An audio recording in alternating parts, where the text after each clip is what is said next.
Alright, what's up, you guys? I am here with a review of the inaugural SummerSlam pay-per-view event. So, I'm not going to get too much into the history of pay-per-view. I think a lot of us already know that. You had WrestleMania, which was a game changer, and was literally putting the chips in and betting everything you had. And then you had Survivor Series, which was meant to compete with Starrcade. You had the Royal Rumble, which was free on the USA Network. I think it drew 8 or 9 million viewers, which was insane at the time. And then you had SummerSlam, which was just kind of Vince's way of taking, more of an advantage of the pay-per-view climate that was growing at the time.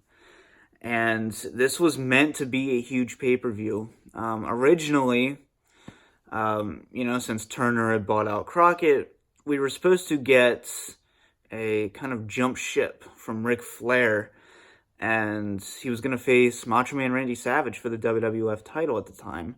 And this was 88, so this was 5 years before WrestleMania 8, where we would eventually see that match. One of my all-time favorite WrestleMania matches. But obviously that did not happen. And we were also supposed to see Hulk Hogan versus Andre the Giant again, in some capacity. I think that feud is underrated, not in the aspect of, importance. Everyone knows what that feud was. But I think it's underrated in the fact that a lot of people don't understand the true drawing power that these two had together. This was 1988. They were still going strong. You easily could have drawn, just a huge audience. I'm not saying 87 WrestleMania 3 audience, but you still had that star power between these two, and it was still interesting. But this pay-per-view, honestly, from a wrestling standpoint, it's average. But this pay-per-view is really about moving on and character development. We had great storytelling, and really was built around one match, let's be honest, which was the Mega Powers versus the Mega Bucks.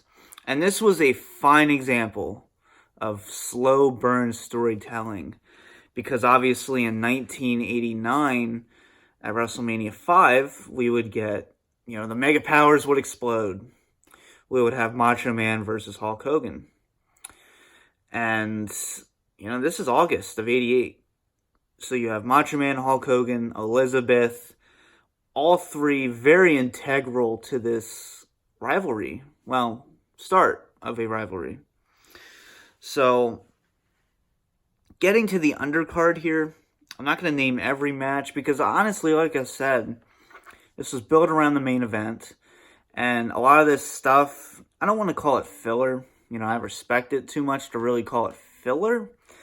But it's just kind of average.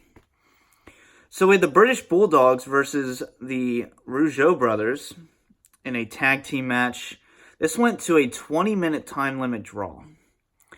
Normally, I'm not a fan of draws or time limits, but this match was fucking phenomenal. You have your first ever SummerSlam match, and you're already having one of the greatest SummerSlam matches of all time. You need to go watch this one. You need to really, please look into this. I recommend this whole pay-per-view.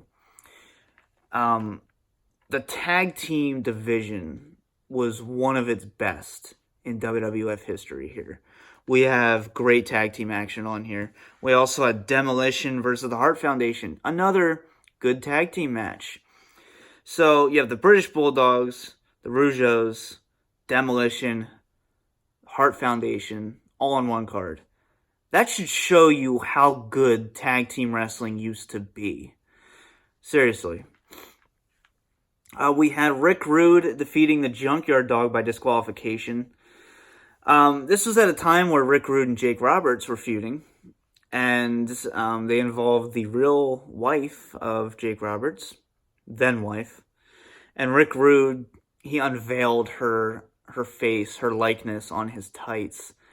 And then, of course, Jake Roberts comes out, as in, obviously, Like, if my girlfriend's face was on someone's tights, yeah, you're gonna get him disqualified, But, well, he still won by disqualification, but you're gonna run in and attack him. So, yeah. Next we have, let's see. Yeah, let's talk about this match. We had the Ultimate Warrior defeating the Honky Tonk Man, who was the Intercontinental Champion at the time, who was the longest reigning Intercontinental Champion. And, this was in the middle of the card. You have Honky Tonk Man, who was originally supposed to face Brutus the Barber Beefcake on this pay-per-view. He comes out, says he needs someone to wrestle. Warrior's music hits, comes in, takes out Howard Finkel by accident. And this match only went, 31 seconds. So, relatively a squash match, putting the Ultimate Warrior over, really beginning this push for Warrior, which would culminate in 90 at WrestleMania 6. So, yeah, a lot of people are going to be critical about this, I'm sure. Obviously, I'm not big on squash matches. I'm really not. But this one did make sense. And Honky Tonk Man, who I think is very underrated as a talent, to put Warrior over like this, not bitch and complain, this, you gotta give him credit for that, because this was the right move. This is how you got Ultimate Warrior over. Ultimate Warrior would have gotten over more this way than he would have with a 10-minute match.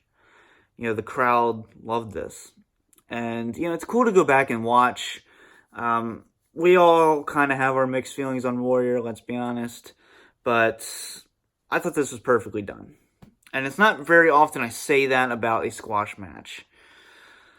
Even back then. So, next up we had Jake Roberts and Hercules as your co-main event. Went 10 minutes. So, I'm a huge Jake Roberts fan. Not his greatest match, but this isn't like shit or anything, trust me. This isn't bad at all. But let's get to the main event, because there's a lot to talk about here. I already kind of got into it. But the Mega Powers, Hulk Hogan and Randy Savage, versus the Mega Bucks, Andre the Giant and Ted DiBiase, with Bobby Heenan and Virgil. This went 14 minutes and 43 seconds. Kind of a shorter main event for the time. It's insane the opener went to a 20-minute draw, and it was the first match. And your main event, a little under 15 minutes. But like I said, this is an example of slow build storytelling. You had great character development. Like I said, everyone mattered here. Elizabeth, even she mattered here. Nowadays when you have interferences, really nobody gives a shit. Really doesn't matter in the slightest. It's forgotten. But this was really meant to happen. This rivalry was near perfect. And the reason I say near perfect is because I think Randy Savage should have gone out the winner of this rivalry at WrestleMania 5.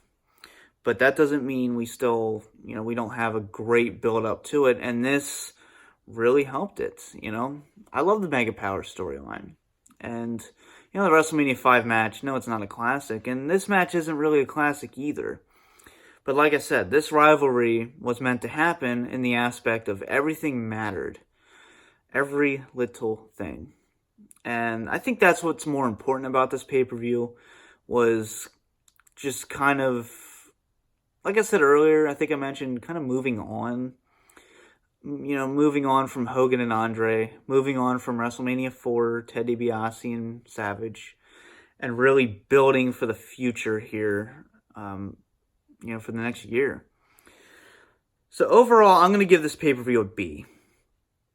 Like I said, the in-ring action is not the greatest of all time, but you can't help but look at the impact that this show had. And really great storytelling, character development, and everything. So I think that makes up for a lot of the, the in-ring, or lack of in-ring quality, I guess you want to say. So let me know your thoughts down below of SummerSlam 1988. For now, this has been the DVD Freak. Peace out.